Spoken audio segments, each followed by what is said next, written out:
అభివాదే. మనం ఇప్పుడు సత్యమంగళం అటవీ ప్రాంతంలోని భవానీసాగర్ డ్యామ్ నుండి తాళమలై వరకు ప్రయాణిస్తున్నాం. ఈ ప్రాంతం అందమైన కొండలు, అడవులు, వన్యప్రాణులకు నిలయం.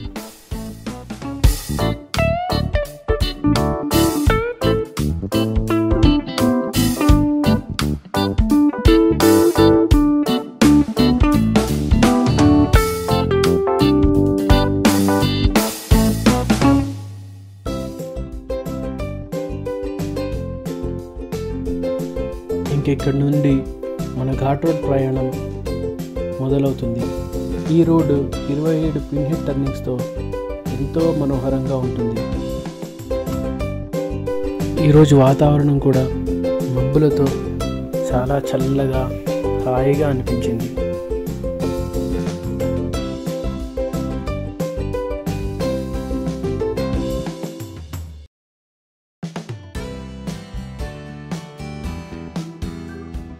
ఘాట్ రోడ్లో కార్ నడపడం నాకు చాలా ఇష్టం.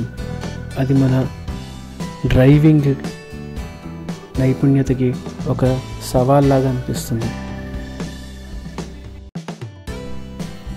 దారిలో ఈ దృశ్యాలు మనసుకి ఎంతో ఆనందం కలిగించాయి.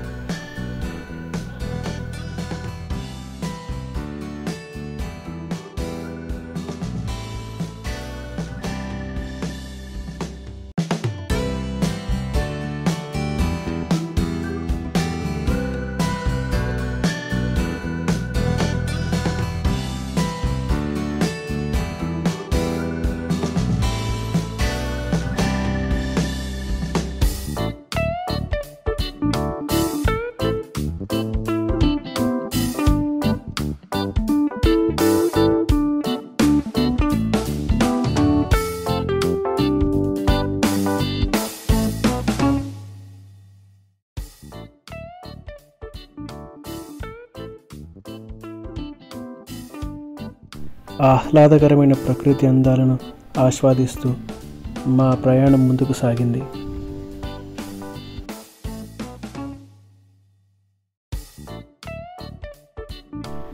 దారి మలుపులో కనిపించే అందమైన కొండలు మనసులో చెరిగిపోని జ్ఞాపకాల్లా మిగిలిపోతాయి.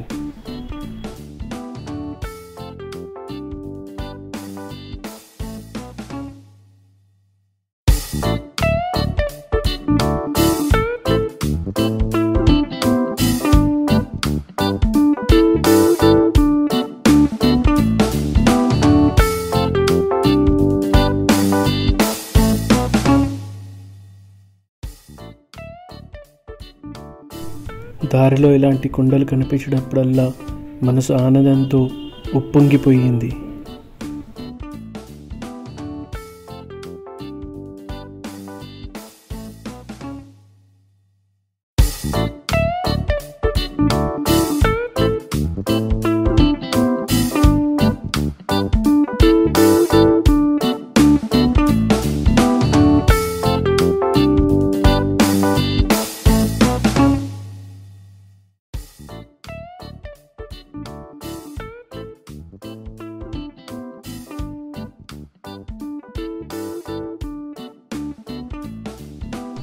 ఎత్తైన కొండలు, లోతైన లోయలు, ప్రతి మలుపు ఒక దృశ్యకావ్యంలాగా అనిపించింది.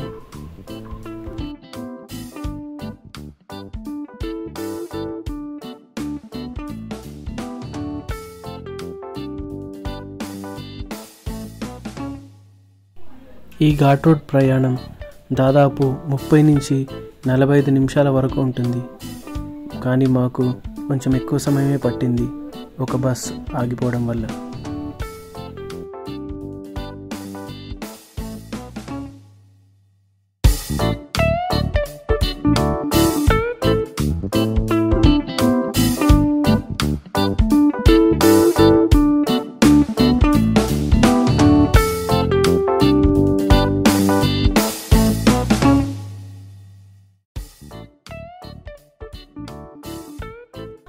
ముందుకు సాగుతున్న కొద్దీ మేము కూడా మా వేగం కొంచెం పెంచాము.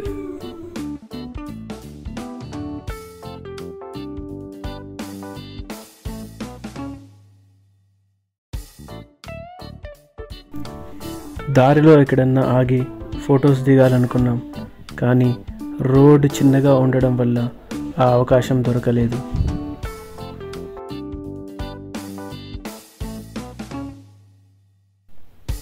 ఘాట్ రోడ్లో డ్రైవింగ్ చేసేటప్పుడు చాలా జాగ్రత్తగా ఉండాలి.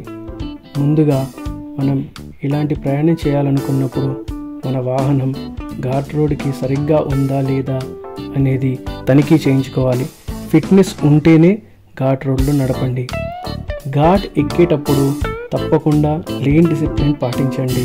టర్నింగ్లలో ఓవర్టేక్ అస్సలు చేయకండి, అది చాలా ప్రమాదకరం. పిన్ హెడ్ టర్నింగ్స్ దగ్గర ఫస్ట్ గేర్లో మీ వాహనాన్ని నడపండి. ఒకవేళ పవర్ ఎక్కువ ఉంటే సెకండ్ గేర్లో కూడా నడపవచ్చు. ముందున్న వాహనానికి తప్పకుండా దూరం పాటించండి. ఘాట్ దిగేటప్పుడు మాత్రం ఎట్టి పరిస్థితులలో న్యూట్రల్లో నడపకండి, అది చాలా ప్రమాదకరం. థర్డ్ లేదా సెకండ్ గేర్లో క్లచ్ వదిలేసి కేవలం బ్రేక్ని మాత్రమే వాడండి. ఇవి ఘాట్లో నడపడానికి కొన్ని ముఖ్యమైన టిప్స్.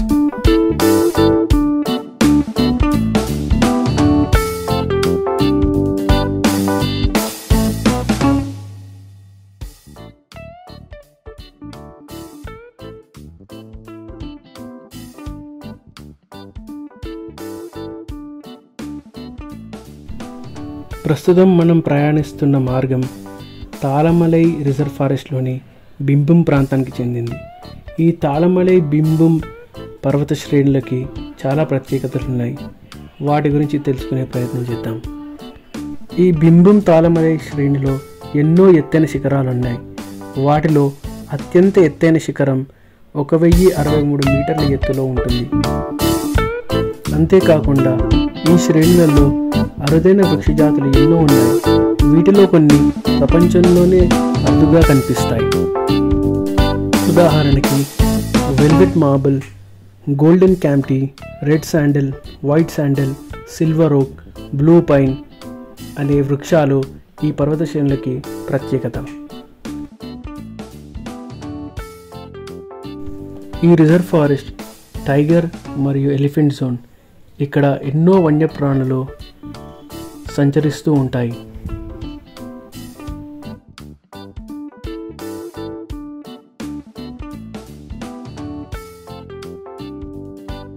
ఈ పర్వత శ్రేణులలో ఎన్నో జలపాతాలు ఉన్నాయి. వాటిలో కల్లర్ జలపాతం ఒకటి. దీని ఎత్తు 300 అడుగులు. అదేవిధంగా కిల్లియార్, కరయార్, కుంభకరై, మేఘాల్ జలపాతాలు కూడా ఈ పర్వత శ్రేణిలో మనం చూడొచ్చు. ఇవి ఒక్కొక్కటి 100 అడుగులు, 50 అడుగులు, 100 అడుగులు మరియు 30 అడుగుల ఎత్తులో ఉంటాయి.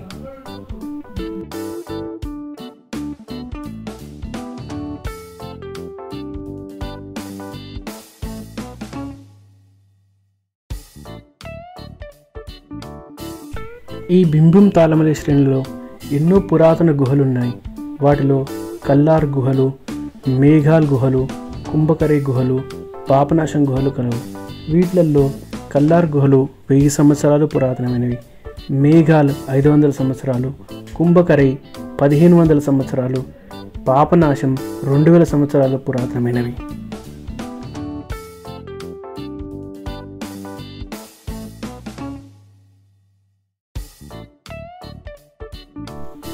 ఈ పర్వత శ్రేణిలో ప్రకృతి సౌందర్యం చాలా అందంగా ఉంటుంది. ఇక్కడ ఉన్న అరణ్యాలు, జలపాతాలు మరియు కొండలు ప్రకృతి సౌందర్యానికి ఒక ఉదాహరణగా చెప్పుకోవచ్చు.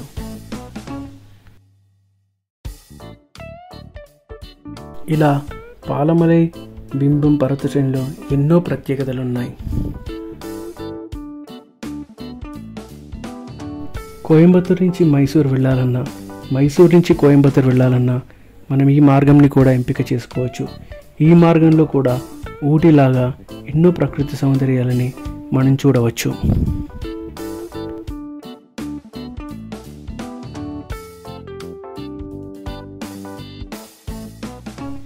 అటవీ ప్రాంతంలో ప్రయాణించేటప్పుడు మనం గుర్తుంచుకోవాల్సిన ఒక విషయం ఏంటంటే, అడవిలో ఉన్న జంతువులకి వేటికి కూడా మనం ఆహారం ఇవ్వకూడదు. ఎందుకంటే అలా చేయడం వల్ల అవి వాటి సహజమైన ఆహారం తీసుకోకుండా మనమిచ్చే ఆహారంని తినడం మొదలు పెడతాయి. దాని నుంచి వాటికి ఎన్నో అనారోగ్య సమస్యలు ఏర్పడమే కాకుండా అవి రోడ్లపైకి వచ్చి కార్ల కింద బస్సుల కింద పడి చనిపోవడం కూడా జరుగుతుంది. అటవీ శాఖ వాళ్ళు చాలా దగ్గర ఇవ్వకూడదని బోర్డులు పెట్టినా చాలామంది ఆహారం ఇస్తూనే ఉంటారు. ఇలా ఎప్పుడు చేయకండి, ఎందుకంటే వాటికి కావాల్సిన ఆహారం వాటికి అడవిలో దొరుకుతుంది. మనం ఇవ్వాల్సిన అవసరం ఏమాత్రం లేదు. అలా ఇవ్వడం వల్ల మనం వాటికి మేలు కాకపోగా ఎంతో కీడు చేస్తున్నామనే విషయం మాత్రం తప్పకుండా గుర్తుపెట్టుకోండి.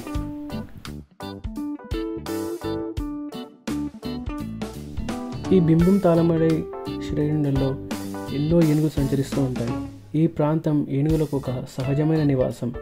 ఇక్కడ దాదాపు 200 నుంచి 300 ఏనుగుల వరకు ఉంటాయి. వీటిని సంరక్షించడం కోసం అటవీ శాఖ ఎన్నో ప్రత్యేక చర్యలు కూడా తీసుకుంటుంది. ఈ మార్గంలో ప్రయాణించినప్పుడు మనకు ఏనుగులు కనిపించే అవకాశాలు చాలా ఉంటాయి.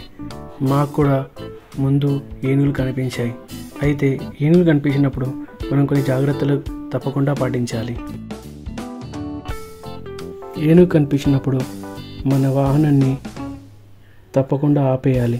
ఎలాంటి శబ్దం చేయకూడదు, ఎందుకంటే శబ్దం చేస్తే అవి మనల్ని దాడి చేసే అవకాశం చాలా ఎక్కువగా ఉంటుంది.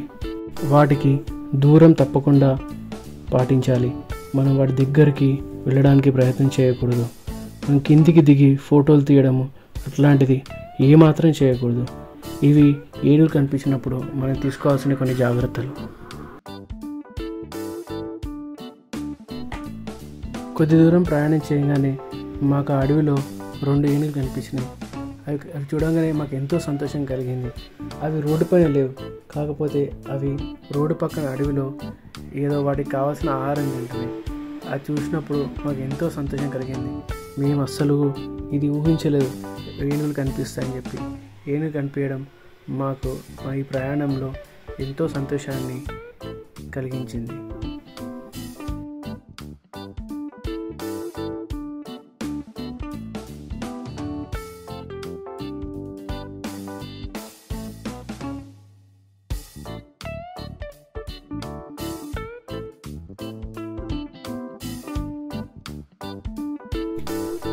అలా ముందుకెళ్తుండగా మాకు ఏనుగులే కాకుండా ఇంకా అడవిలో జింకలు కూడా కనిపించినాయి.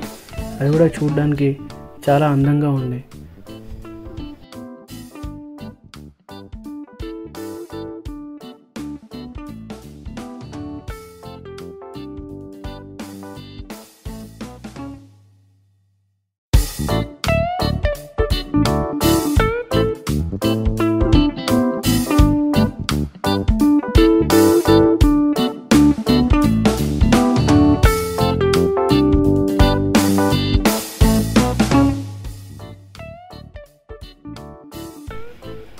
అలా ముందుకు సాగుతూ మేము మా ప్రయాణం ఈ అందమైన అడవిలో ముగించుకున్నాము.